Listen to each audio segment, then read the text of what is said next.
That's good. It's fine.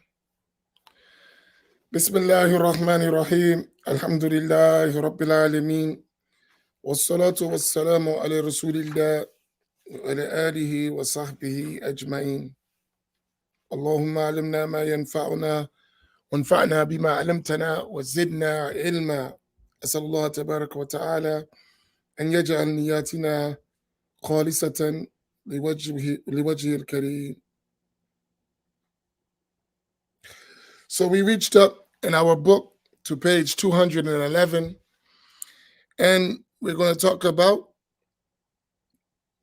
those great major scholars who were Ash'ari or Maturidi in the area of the Arabic language, right? So we talked about in Quranic tafsir, the great scholars.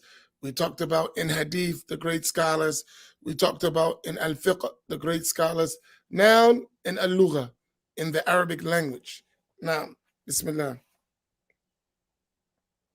Bismillahir Rahmanir Rahim. Alhamdulillahi Rabbil Alameen. Wassalatu wassalamu ala Rasulillah. The author, may Allah Ta'ala have mercy on him, said, the notable scholars of language and literature from the Ash'aris and Maturidis. Imam Abu Muzaffar al-Isfarayini, may Allah Ta'ala have mercy upon him, said, the general body of the Imams in grammar and philology from the people of Basra and Kufa in the Islamic Dawla, the Abbasid state, were from Ahl Al-Sunna wal Jama'ah and the traditionists, and the people of analogy. Furthermore, there was not a single Imam. Are the people of hadith, and the people of analogy were the people of Iraq. Not that they didn't study hadith, but they had that practice too. Go ahead. Furthermore, there was not a single imam from the imams of literature except that he would censure severely the people of blameworthy innovation and be far removed from their innovations, such as Khalil ibn Ahmed, Yunus ibn Habib, Sibaweh al-Akhfash, Zajaz, I think? Zajaj. Al-Mubarak, Abu Hatim al-Sijistani, Ibn Darid al-Azahari, Ibn Faras, and al-Farabi. All of these are major scholars in the Arabic language. So if you're studying Arabic and you're studying dictionaries and lexicons and all of those types of things, you will find all these to be authorities. Their field is Arabic language, which is to the point. The first one, Khalil ibn Ahmed, he said a statement that probably will shock most of you. He said, whoever does not know Arabic does not know Islam. And what did he mean by that? He meant that Arabic is a key tool to understanding the Islamic sciences. Whereas if a person doesn't know Arabic, they're going to miss a lot of things. So that's what he meant. Not meaning you don't know nothing at all. Meaning the key to the sciences of the religion and opening them and unlocking them, among the keys, a main key is Arabic language. And for our point, just for access, you need Arabic, right? Just for the mere access to see our tradition, you need access to the Arabic language, right? And that's why I suggest all of us at least learn to read Arabic so that you can follow. Even if you don't know all the words and the meanings, be able to read them well enough that if someone read to you in Arabic like this, right? What I'm giving, since Muhammad Amin, I'm using you for an example of something, right? So say you don't know Arabic, but you see that on the screen. So you don't, right now, if you don't know Arabic, you don't know what that says, right? You can't even read it. It has no vowels. It has nothing, right? So if you know Arabic, you'll know that says, Abi Muhammad al-Maliki, Assalamu alaikum wa rahmatullah, right? Thalatha, arba'a, khamsa, thalatha, 3, 4, 5, 3, the code, right? If you know Arabic, you know that. That's what that says. Well, where I want all of us to get to, right, even though you may not know what that means. So Abi Muhammad al-Maliki means the father of Muhammad, who is a Maliki, right? And I'm going to leave the joke out so he don't get mad at me and stop talking to me. So just let's leave it as it is and keep it straightforward. That was a joke in and of itself, right? Now I'll mess with you. Al-Maliki means he follows the Maliki school, right? Assalamu alaikum, peace be upon you, wa rahmatullah, and the mercy of Allah. And then the 3, 4, 5, 3, thalatha, arba'a, khamsa, thalatha, they're the numbers, right? Then, okay, you said say the joke, so I'm going to say it. So he should say Abi Muhammad al-Maliki, and then with emphasis, al-Ashari, right? Hey, you said say it. I'm just sharing it with you.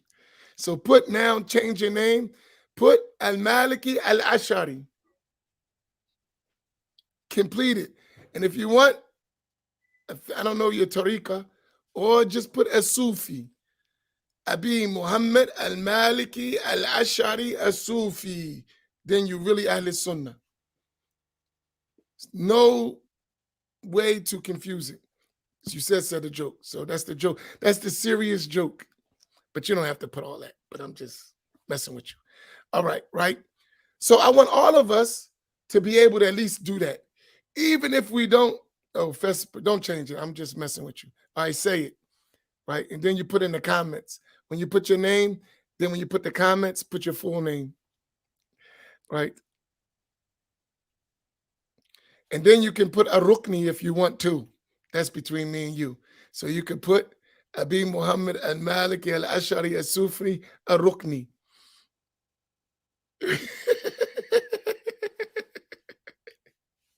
Now that was funny, right? You got that one. I don't know if everyone else will get it, but you got it. Right?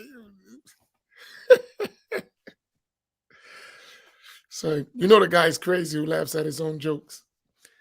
All right. But anyway, so if we all can get to that point, right, where we could just read it, even if we don't know what it means, right?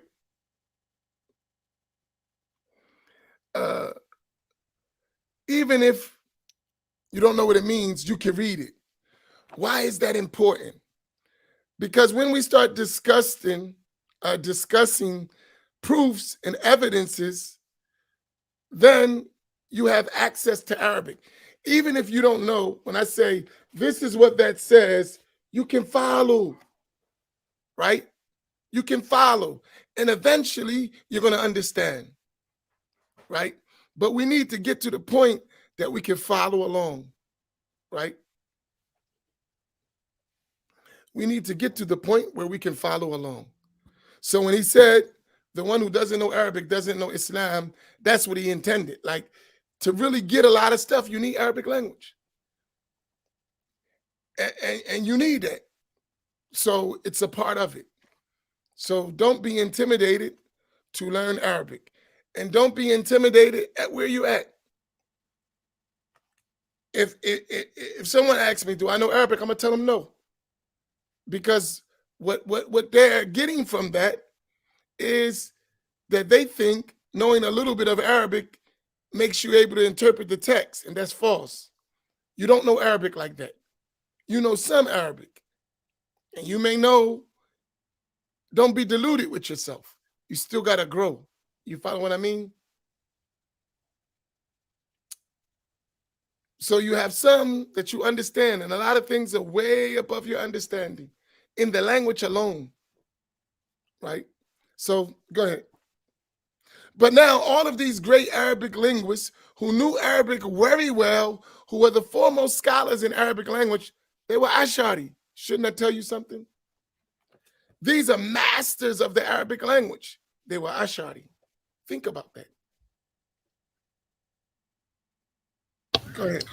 It is the same regarding the imams of grammar and philology, such as Al-Kasai, Al-Farra, Al-Asma'i, Abu Zayd al-Ansari, Abu Ubaidah, Abu Amr al-Shaybani, and Abu Ubaid al-Qasim ibn Salam. There is not a single one among them except that there is found in his books allegiance to Ahl Al-Sunna wal Jama'ah and refutation against the people of heresy and innovation. And all you have to do is read those books and you will see. Read those books of Arabic. I'll give you an example. You read the books of Arabic, and when they, like Murtada al-Zabidi's Taj al-Arus or Lisan al-Arab, those major Arabic books, and all the verses that people use to attribute Allah to the creation, you'll see they explain them totally different, like the Ash'ira and Ahl Al-Sunna. And they mention the verses, and they never say Allah got hands and feet and all that. They explain all of them in those books. Now, not a single one among them in the ages from the early literature masters concurred with the innovations of the people of vain desires. And whoever is marred by anything of that, it is impermissible to rely upon him in narrating the fundamentals of the language and citing the meanings of grammar. Neither can he be relied upon in the interpretation of any reports or the exegesis of any verse from the book of Allah Ta'ala, the Exalted. And here's an important point. Why? Because these are the masters of the language, and they didn't understand that stuff, what you're talking about. These are the masters of Arabic language. And they were Muslims. And that was their field, Arabic language, and the meanings of Arabic and how words are used in Arabic, right?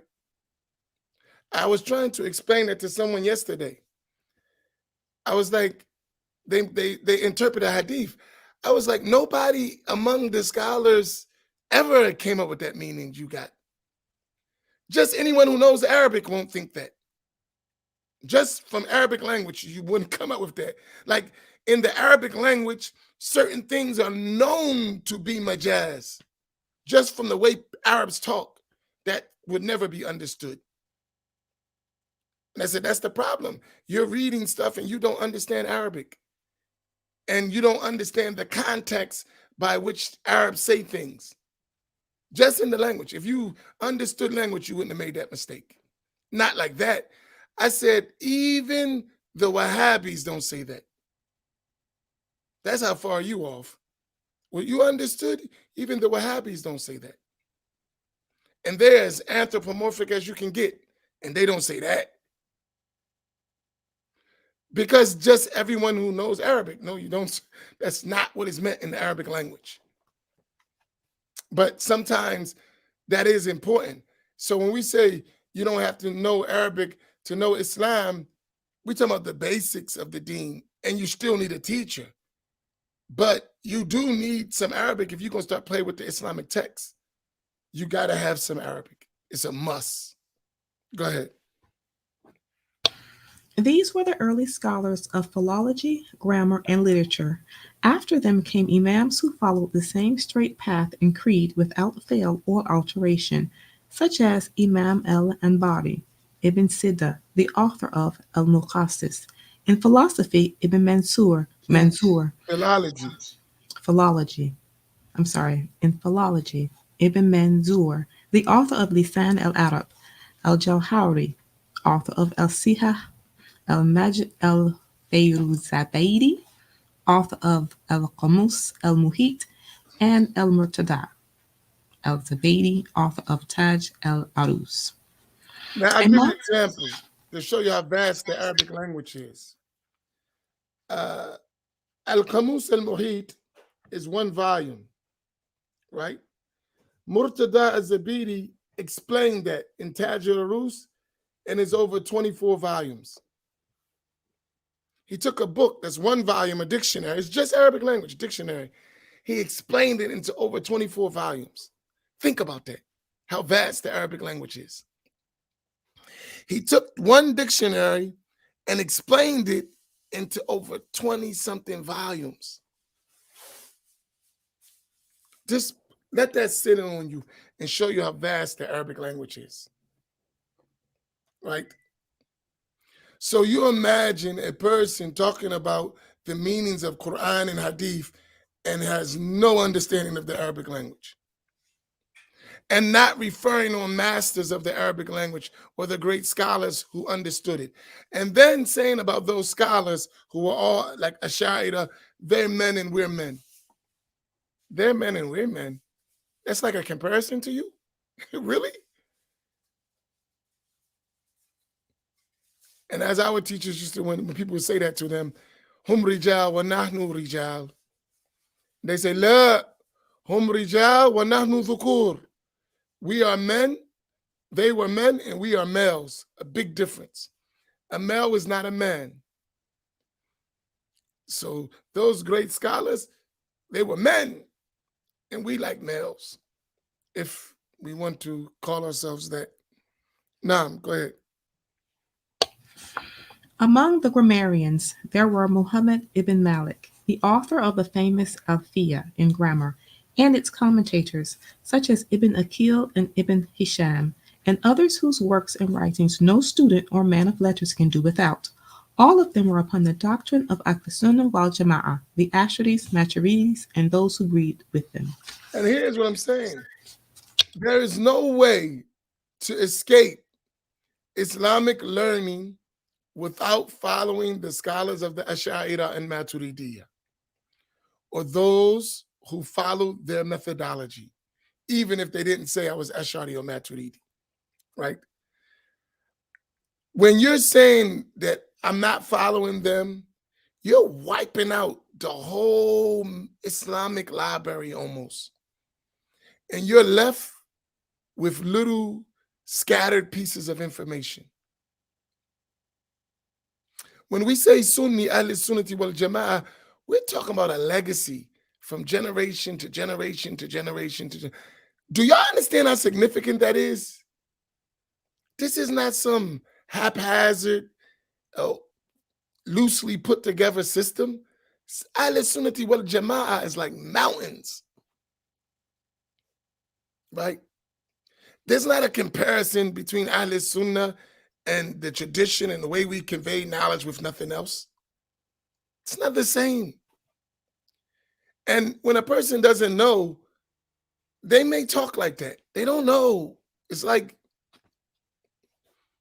the fact that you're saying that let me know you don't know, because you don't know who you're talking about. You have no idea the level of scholarship that you're challenging, the level of knowledge that you're challenging. You have no idea at all. You're challenging all of the people who conveyed this religion to us. And you're saying all of them didn't understand, and you do. We're talking about the well-known, the great scholars. We didn't talk about just the scholars themselves. We're talking about Al-Akabir, the great scholars. That's all that's being mentioned here. Not the hundreds of thousands of scholars who are not the foremost in the field. They were just regular great scholars. We're talking about the elite of the scholars. So add just the regular scholars, and you challenging all of them with what? With what? You can't even talk about Islam without talking about their books. Oh, there is a danger, and I want to mention this, please. This is dangerous.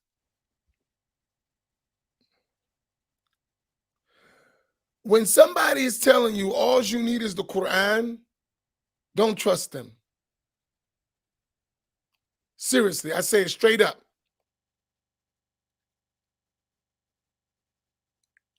And I'm going to make it even stronger. If they really believe that, that's kufr. Right? I'm going to go further. If they tell you all you need is the Quran and you don't need nothing else, and they really, that's run away from such a person. And if they really mean that, that's kufr. I didn't stutter. So they may say it and they don't really mean it. They mean that the Quran has most of what you need and you good.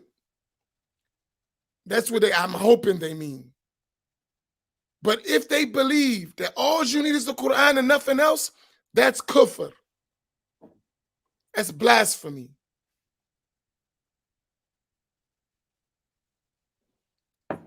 You follow what I mean? What does that mean? There's like, you don't have to follow the hadith of the Prophet, sallallahu alaihi wasallam, the consensus of the nation. All you got to do is read the Quran. That's kufr. That's kufr. Straight up. Explicit blasphemy. So you got these so-called Sufi sheikhs telling people that, hey, be careful. Be careful. Whoever doesn't follow the hadith of the Prophet sallallahu alaihi wasallam, the mutawatir hadith, those hadith that reach us with authentic chains of narration, that there is no doubt in the ummah that they are right, to deny all of that is kufr.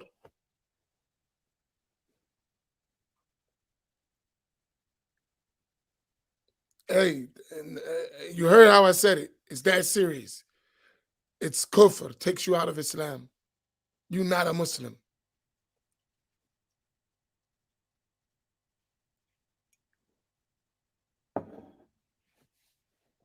You're not a Muslim at all, period. And you're contradicting the Quran. And you're contradicting the Quran. Allah in many verses tells us that we have to follow the Prophet ﷺ, and the Prophet's commands are not mentioned in the Quran. That's Allah's commands. The Prophet ﷺ's commands and instructions are mentioned in the Hadith, not in the Quran. The Quran is not the word of Muhammad ﷺ. The words of Sayyidina Muhammad, his actions, his states, is all found in the Hadith.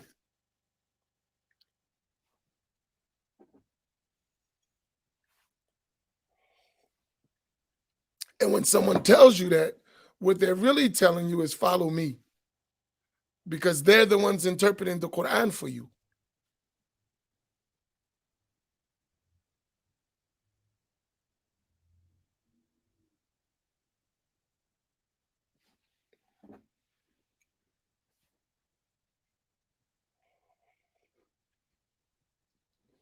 So be careful. And there's a lot of people that's out there saying that. I hear these guys on the internet, especially us black folk, man. We be going through it, man. We don't need Aqidah. All we need is the Quran. Whoever told you that? Who told you that? All we need is the Quran. We don't need to learn nothing about Aqidah.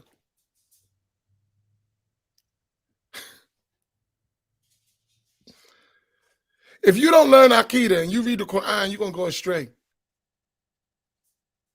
If you don't learn Aqidah and you read the Quran on your own without a teacher who understands Aqidah, you're going to go astray. Count on it.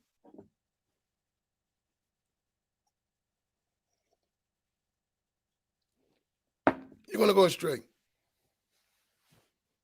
I've never seen someone read the Quran, and I've met people who read the Quran without learning Aqidah properly, except that they commit major errors, if not fall into kufr.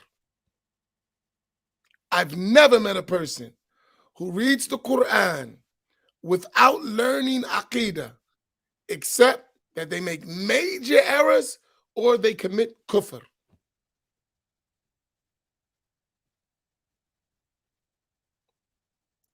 I haven't, and bring anyone who tells you, I just read the Quran and I don't need all that, and listen to them talk, I guarantee you they're going to contradict the whole nation of Muhammad sallallahu alaihi wasallam in issues, or they're going to commit outright kufr. No doubt about it. Allah didn't send just the Quran. He sent the messenger of Allah with it, sallallahu alaihi wasallam, to explain it. That's his job. So and it's by consensus of the nation that the Quran is kalamullah, is the word of Allah, not the word of Muhammad sallallahu alaihi wasallam. So if Allah told us to whatever the Prophet gives you, take it, and whatever he gives to you, take it and follow it. and refrain from what he ordered you to refrain from, and those meanings are throughout the Quran, then that means we have to have access to the Prophet ﷺ, and that is his sunnah.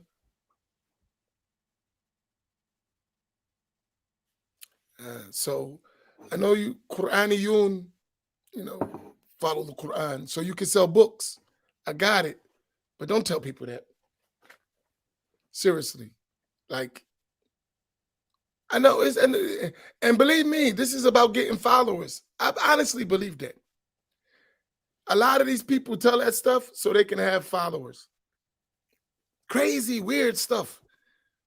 But anyone who knows the basis of Islam would never fall for it. But a lot of us want to be Sufi. No, I don't say we want to be Sufi. Stop. We want to be spiritual. Because that's not Sufi. There's a difference. We want to be spiritual. We want something deep. And in search of something deep, we go off the deep end. Many of us want to be deep. And in search of something deep, we go off the deep end. Seriously. Everything stages, brothers and sisters. Our teachers used to say to us, do not become a raisin before you are a grape. Do not become a raisin before you are a grape.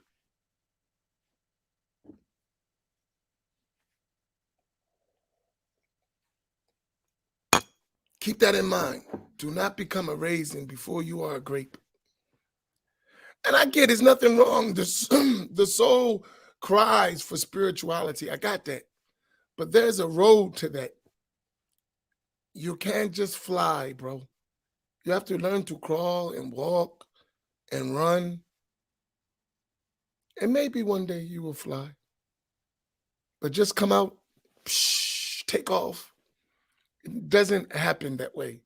It's not the norm. Not impossible, but not the norm. So you have a lot of charlatans. They're looking for these spiritual people so they can play games with them. Do some tricks, do some magic, do some karamat. And then the deen becomes about the sheikh. My sheikh said, my sheikh said, my sheikh said, my sheikh said. Not about fiqh, not about aqidah, not about tasawwuf, only about your sheikh. My sheikh said, my sheikh said, my sheikh said. La hawla wa la quwwata illa billah. Your sheikh is under the sacred law, Habibi. Your sheikh needs to learn aqidah too, and fiqh, and tasawwuf properly.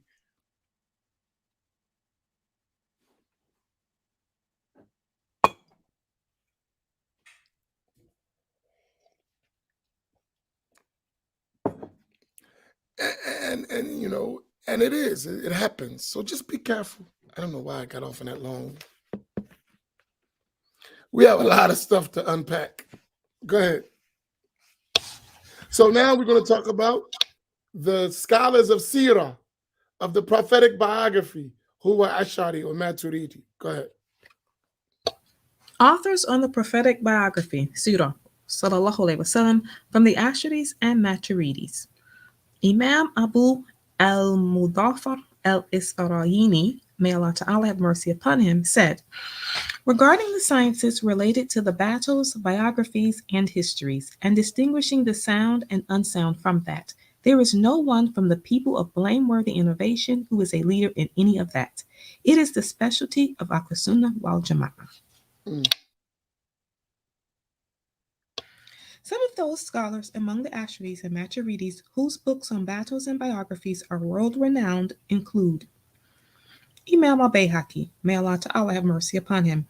He wrote the La'il al-Nubuwah.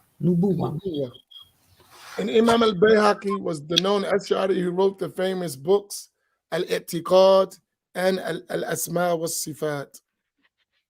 Now, Imam Abu Nuaym al-Asfahani, may Allah Ta'ala have mercy upon him. He also wrote a book called the La'il al-Nubuwah. And he is the famous author of Hilyat al-Awliya, the great book of hadith and tasawwuf. Qadi Iyad, may Allah Ta'ala have mercy upon him, he wrote Ash-Shifa, a book on the prophetic characteristics and states to which no other work of its like compares. And Al-Bayhaqi and Abu Nu'aym was Shafi'i. Al-Qadi Iyad Al-Maliki Al-Ash'ari, who wrote the most famous book in this subject among those Maliki scholars, Ash-Shifa. Imam Ibn al-Jawzi, may Who Allah was Ta'ala Hanbali Ash'ari. May Allah Ta'ala have mercy upon him. He wrote Al-Wafa bi Ahwal al-Mustafa. Sallallahu Alaihi Wasallam. Imam al-Halabi, may Allah Ta'ala have mercy upon him. He is the author of Al-Sirah al-Halabiyah, titled Insan al-Uyum. And he was a great Shafi'i scholar. Imam as-Suhaili, may Allah Ta'ala have mercy upon him. He wrote Al-Warad al-Unuf. And this is a commentary on Sirah ibn Hisham. This Suhaili's book is the most famous commentary on the Sirah of Ibn Hisham, which is a summary of the Sirah of the Maghazi of Ibn Ishaq. Now, Imam al-Qastalani, may Allah Ta'ala have mercy upon him. He wrote Al-Mawahib al-Laduniyah. Yes. Al-Qastalani was the famous commentator on Sahih al-Bukhari. And this book, Al-Mawahib al-Laduniyah, subhanallah, is a beautiful book. We're going to read some of that. I love this book. Imam as-Salihi As-Salihi, as-Salihi al-Dimashqi. Dimashqi, from Dimashq. Damascus. May Allah Ta'ala have mercy upon him. He wrote Subul al-Huda wa Rashad. And this is one of the largest, if not the largest, book in Sirah.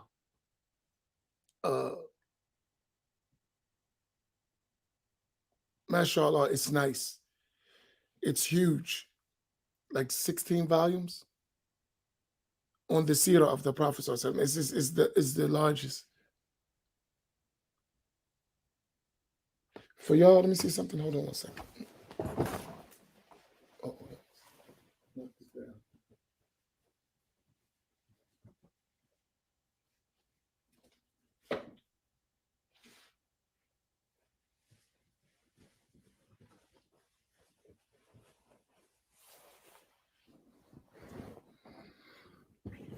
I was looking for something. That's another book. Yeah. That's that book. Subul al-Huda wal Rashad. One of our teachers, he summarized it, but the book is not published. There's another book I was thinking. He didn't finish it yet. All of it's not published. Inshallah, soon. Go ahead. The works of these Imams are the relied upon references in the biography of Al-Mustafa, sallallahu alaihi wasallam. All of them were upon the Ash'ari or Maturidi creed, following the early authors who compiled works on the prophetic biography, such as Ibn Ishaq al-Waqidi, al-Waqidi, Ibn Sa'd, Ibn Hisham, and others from the senior scholars of the prophetic biography and battles. The same may be said regarding the Imams who compiled books on history. Most of them were from the Ash'aris or Maturidis, such as the Imam and Hadith master Ibn Asakir, who wrote Tariq Dimashq, which is 79 volumes. Tariq Dimashq, 79 volumes. I learned a lesson about 79 volumes.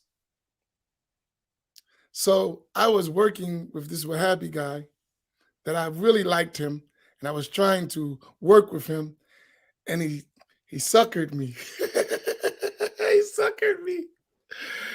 He came, and we were friends, and we was kicking it, and he got I was trying to really work with him, and I had Tariq Dimashq, 79 volumes. He said, oh, I want to learn that. I want to get it, and I get it, and I gave it to him. And then once he got my book, he's like, I'm Wahhabi, get lost. He didn't say that, I'm joking.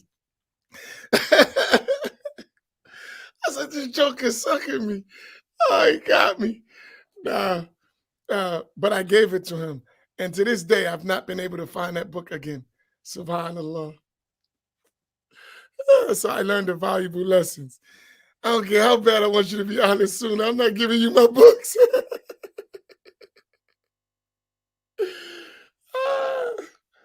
Oh, no, I'm joking. I'm seriously joking. You don't get to know me, right? Uh, so I learned my lesson. And I went to get the book again. And it's so rare. You try to charge me $1,000 for it. I said, man, get out of here. Oh, man. So hopefully they do a reprint of that book.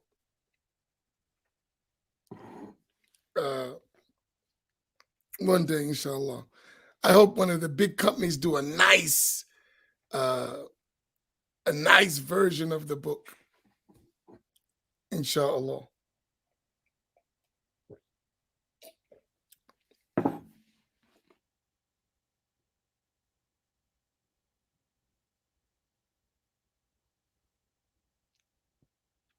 No, go ahead.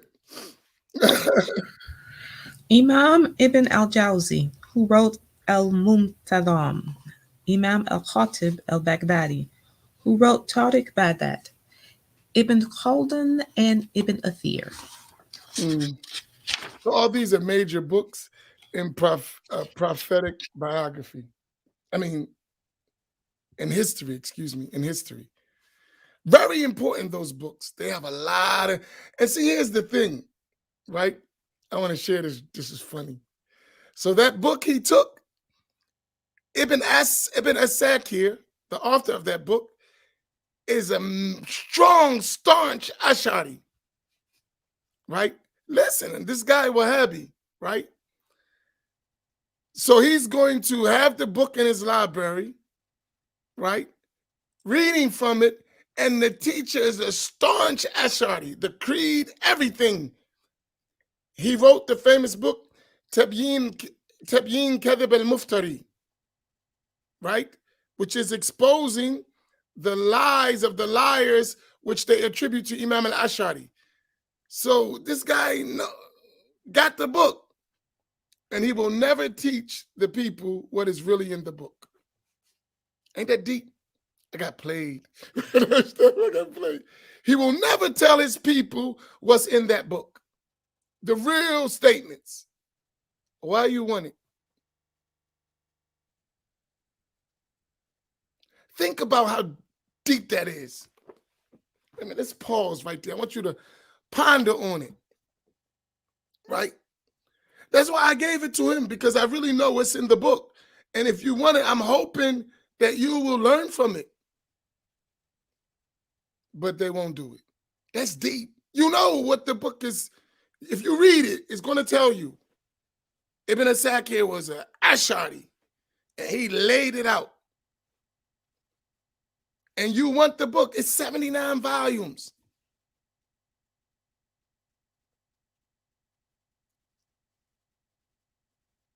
Think about that. How blind we got to be. It's all throughout the book. The indications of the creed and methodology and narration and everything is right there. Despite that, you have it and you still won't come to the reality. Think about that. That's deep. Like, that's some deep stuff. You have all of the books of the Ash'ari. You rely on them, you research in them, and you say they were misguided. La hawla wa la quwwata illa billah. Ya miskeen. I mean, just think about that. Put that in your mind and let it think about it for a while. Man, you have everything you need. And despite all of that,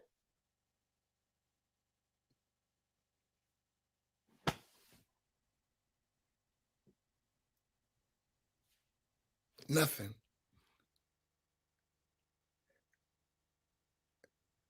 It's all right there.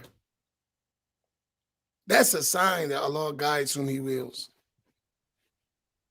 That's some deep stuff. It's all right there. You have the books. It's right there. All you got to do is open them. La hawla wa la quwwata illa billah.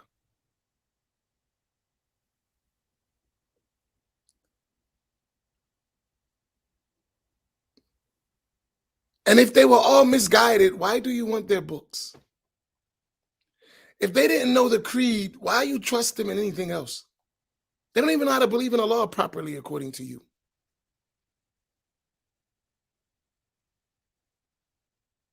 Think about that. They're misguided to you. If not kuffar, why do you rely on their works? You're not using it to refute them. You're using it for research, for quoting, to make you sound deep.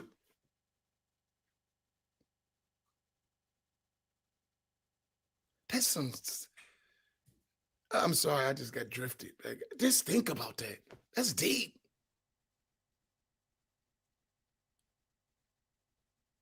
Like, you know what's in the books, and you just leave it all out. And then you Ibn Asakir said this, and you do this, and you do this, and Ibn Hajar said this, and An-Nawawi said this, and you quote, and you know what they say, and you never mention it to the people.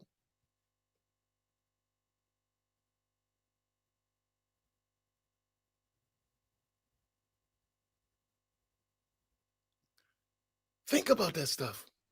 I mean, this is just true because we read Arabic, so we know what's in the books. You have them. The books is...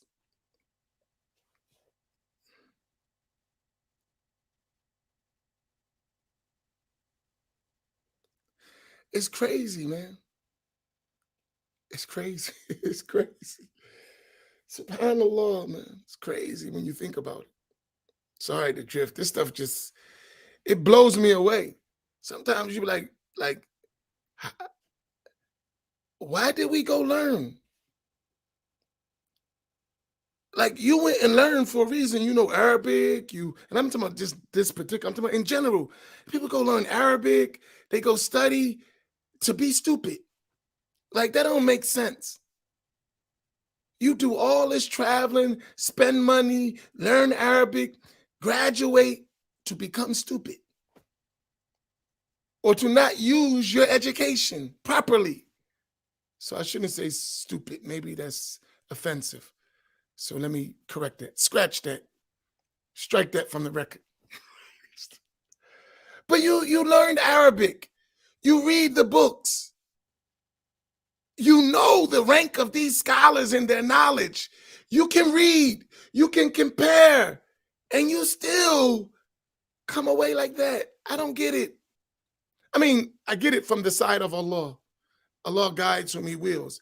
But I'm talking about from you, like, you don't know, like, why don't you just read and really be honest? Right? Like, all this stuff that we're talking about, you actually should know if you use your education.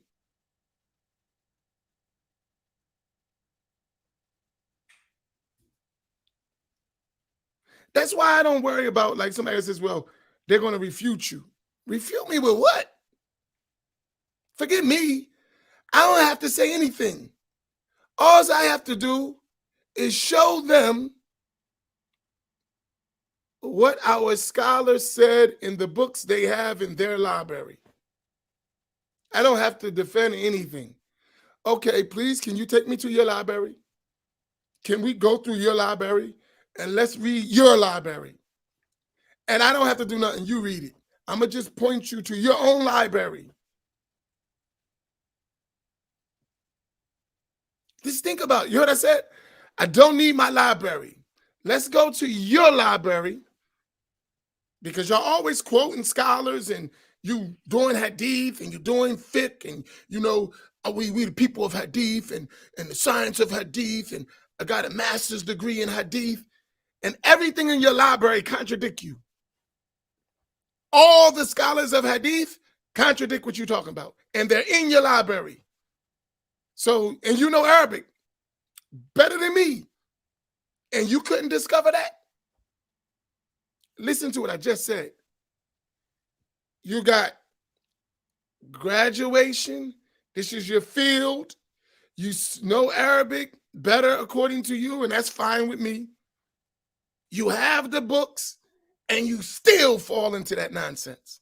Explain that. You have all the tools you need to get it right. And it's right in front of you. All you got to do is open up, right in your library, just open up your books and read. You can do all of that. And the majority of your books in these sciences that you study say exactly what I'm saying. And you ignore all of that for some people's doctrine who you know are far less knowledgeable than the books you read, and that's why you read in their books. I don't get it.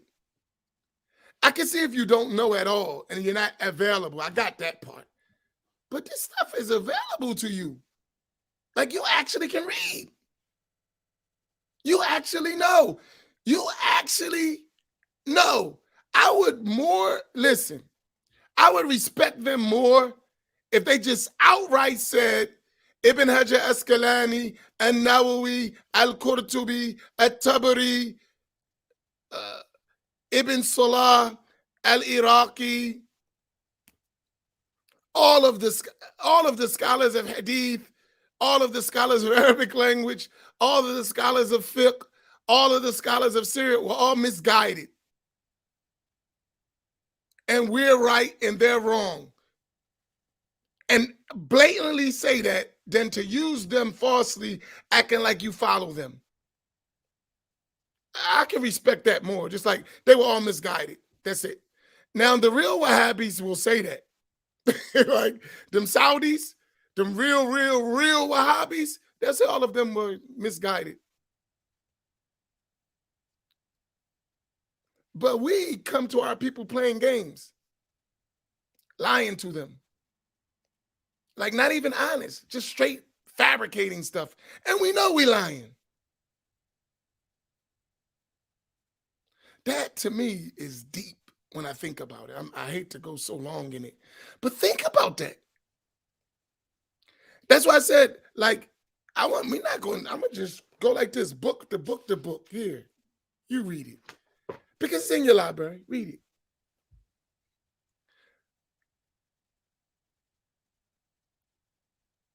This stuff is deep. Like, it's painful when you think about it. Like, you're not even trustworthy. And you know. Or, and I don't believe that, you know, or you just got decorations in your house. That's all the decorations. Just look pretty. You never even read the stuff. Because if you looked in it, there's no way you could read all that and then not know. Now, what you're doing with your knowledge is another story, but if you read it, you got to know because it's explicit.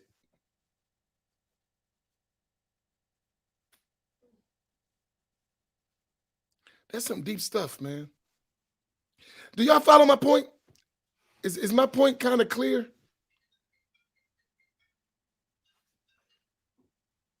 Does it make any sense? It makes a bunch of sense to me, but I could be kind of slow.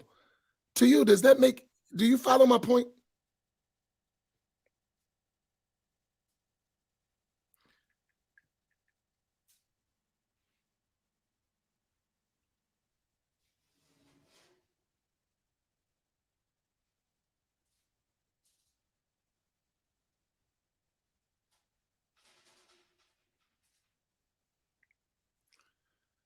Allahu Alam, you know?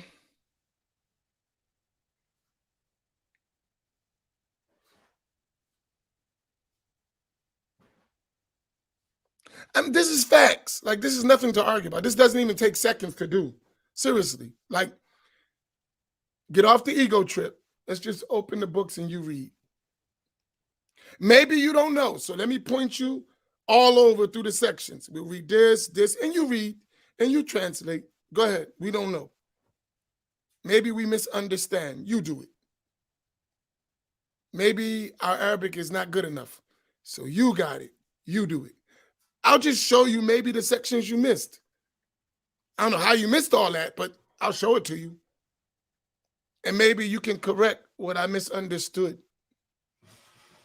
In the books of the greatest scholars of this nation, in every field, in Quran, in Hadith, in fiqh, in Tasawwuf, in Arabic language, in Sirah, we have all those books. So it's not like I don't know. Yeah, it's available. I can just get the book and show you. It's not hard. You could do the same thing. Or are you pushing some other agenda? They were all Asharis. We can't argue with that. That's a fact. It's in their books.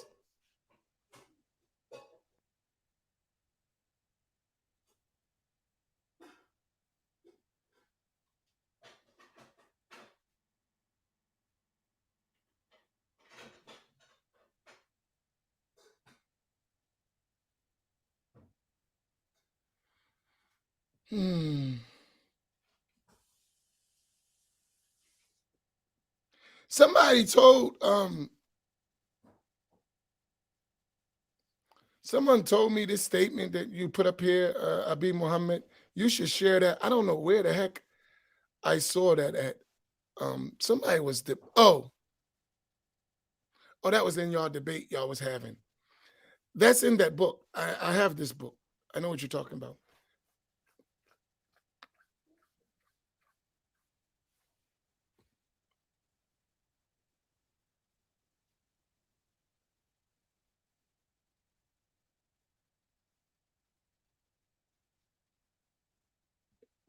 Who cares about Muhammad ibn Abdul Wahab? But this is all just reading books. That's it. And I'm saying reading to see what's available. That's it.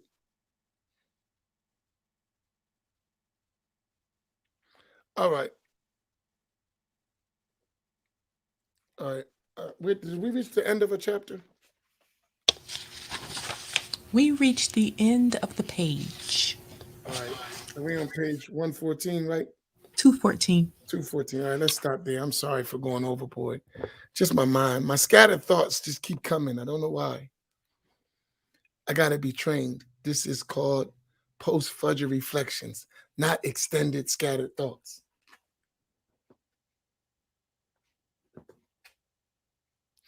I really want good for us, myself included. And listen, one of the things that I hope from what I do is to encourage those who know better than me to take it to another level or to be an additional voice, right? Because I know there's people, many among us, African Americans as well, and others, who know exactly what I'm talking about and they can say it better. They just don't. I don't know why. But I do know. I know several people who can do what I'm doing. I know them personally. But I know for those people, I know what their issue is. It's straight up. They don't want the smoke and they don't want to lose their money and their following. To say what I'm saying, you're going to lose your money and your following. That's why we have to support each other. Seriously. Y'all don't know how important it is for you to donate to your teachers and help them and support them because you free them to speak. And I know you may say in your mind they should do it without being supported. Everybody ain't the same. Some people scared of their risk, their sustenance. Man, how I'm going to feed my family? I know they need stronger faith, but serious, but you do need to support them because you can free them to actually not have to worry about that. And they would be in a position to teach. And they are qualified and have the ability to do it.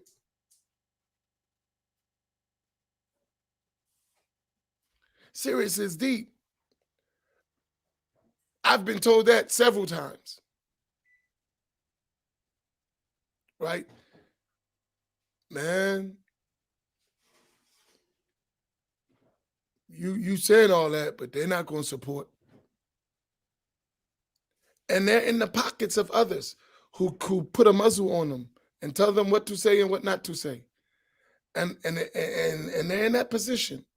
It's sad, but it's real. I mean, it's real life. We're in America. It's real life. So it's essential.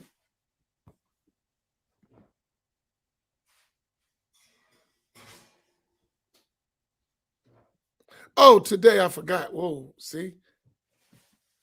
I forgot. I'm sorry. Quickly.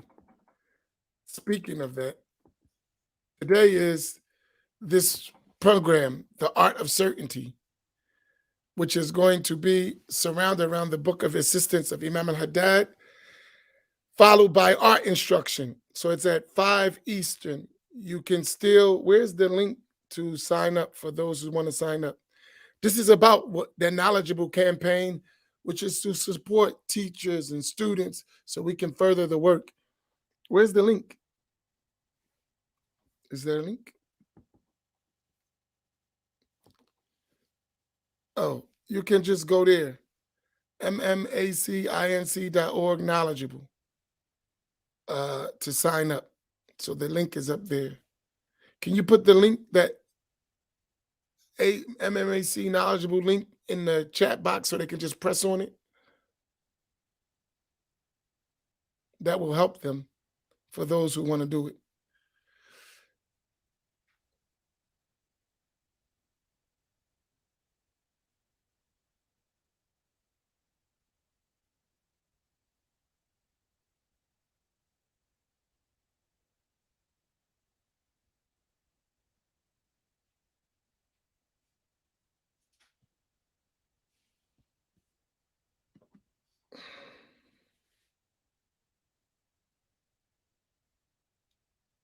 And there, the link is there. And it helps continue the work. The more there is the support, the more we can get done. Really, I want to have enough. I have a dream. I'm like Martin Luther King. I have a dream. I have a dream that one day Ahl Al-Sunna will be well funded so we can have teachers, qualified students, especially in the African American community, seriously, who are unapologetic, straightforward Sunni Muslims without all the mixed in nonsense, just straight Ahl Sunnah teachers. We need that so bad, who are free to do the work. But we got to do that. We have to support our own in order for them to be independent. That's a dream of mine, right? And we should have the best of us available for that. But that stuff takes support and finance. You could dream all you want. If you can't support that, that's all it's going to be, is a dream.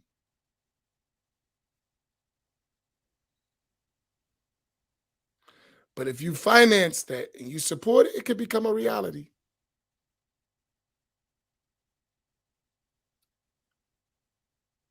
I have a master team to put together of African-American learned people.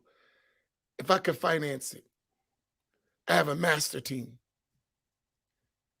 But the reality is it ain't going to happen without finances. And I only can do but so much as an individual, right? I have a community, I have family. I can have all the bright ideas I want, but I can't finance all those ideas. I can't. It's not possible, right? So please support. It's needed. Then we got people who know it's needed, but they don't want to ask you to support. I can't win. Wait a minute. Let me share this with you. You got people who's in the field. They know they need support to do the work, but they're afraid to ask you for your support. And they know they need the support. How are you going to get it done? How are we ever going to get anywhere like that?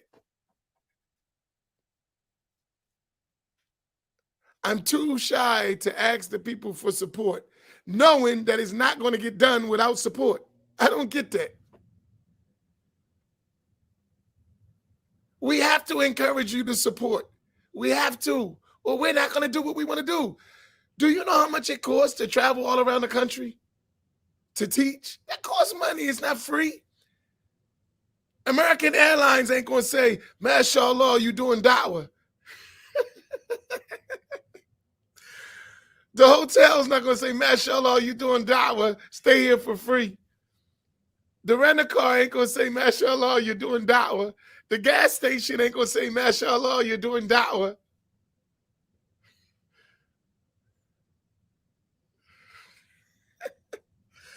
We are comical, man. I mean, I wish that was the case. I would go everywhere. They would just say, you know what, mashallah, you doing da'wah? Free tickets. Man, I would be everywhere. I would be all over the country. And I would bring a crew with me. But that's not real. So who's going to do that? Us. Right? We're going to do that. We're going to facilitate so that we can do the work. Do y'all agree with me? Honestly, do you agree? Do you fully agree with what I'm saying?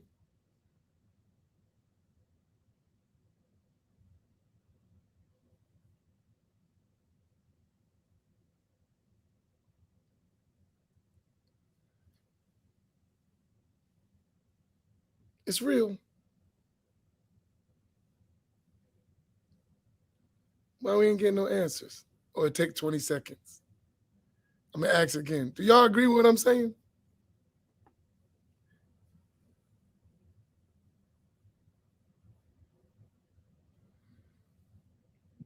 Now, yeah, it's not a trick question. It's real. You agree, then do something about it. Start donating. Make a portion of your wealth to go to that. Let me, this is one fund. In this fund, they're trying to raise $30,000 on this knowledgeable fund. And that's just to get as many teachers involved, go to as many places as we can. And we're doing it. We're spreading. I've been traveling all month, right?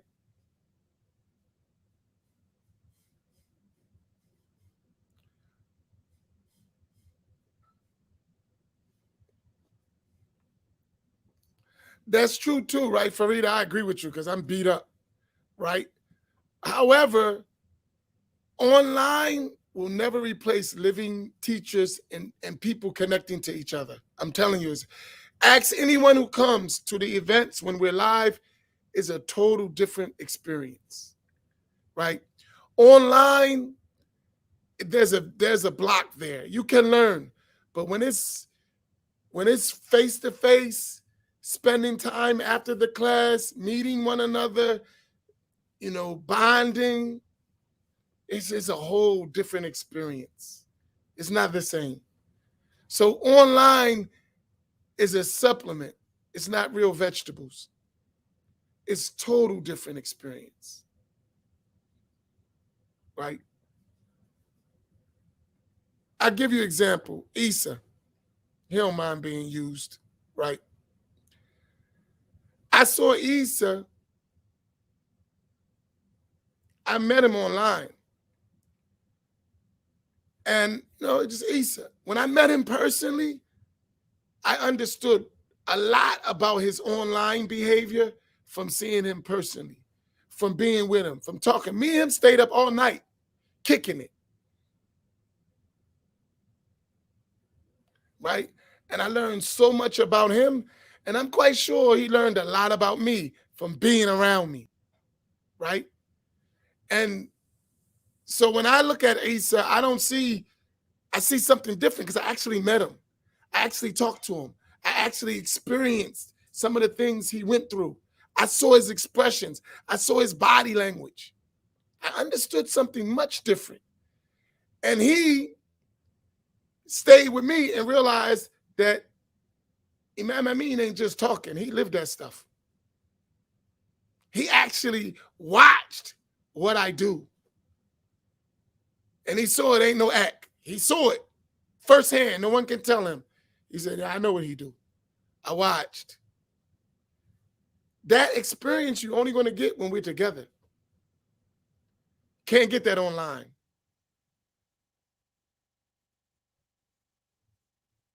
And all of us, when we meet, we see.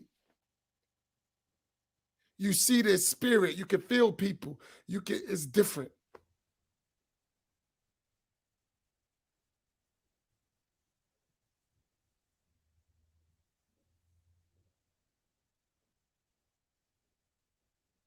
So yeah, we got to do both. We do need the online because we can reach people, but that doesn't replace living contact between people, student and teacher, right? All that is a different world, right? Tell you, so that's my plug. I'm not afraid to ask you to support. I'm not embarrassed. I'm not none of that because I want the job done. And whatever it takes to get that job done, we got to do it. As long as it's halal. So I don't have that, oh, I don't feel like begging. I don't have that. I'm not going to beg anyway, but I'm going to tell you because I know what we could do if we get our act together. I know that. I know if we support one another, we support these efforts. I know what we have available, and I know what we could do. And we have a lot. We have the next, if we work hard every day, we have all of us worked hard every day, it still would take us 20 years to make a major impact in this country. Just in the country, 20 years. If we worked every day at it. It's a lot of work. We don't realize how much damage was done. It's a lot of damage. We have a lot of work to do. A lot of correcting, a lot of fixing, a lot of supporting, a lot of encouraging. We need to build communities up, give them confidence. We have a lot of work to do. A lot. So I'll stop with that. I've really extended way beyond what I wanted to do. But so that's today at 5 o'clock. Inshallah, we'll see you then. And don't forget tonight at 8 o'clock, Sheikh Walid Rifai's explanation of the 40 hadith of Imam al-Nawawi. Barakallahu fikum. Thank you very much. Assalamu alaikum wa rahmatullah. Wa sallallahu alayhi wa sallam Muhammad wa alihi wa sahbihi ajma'in.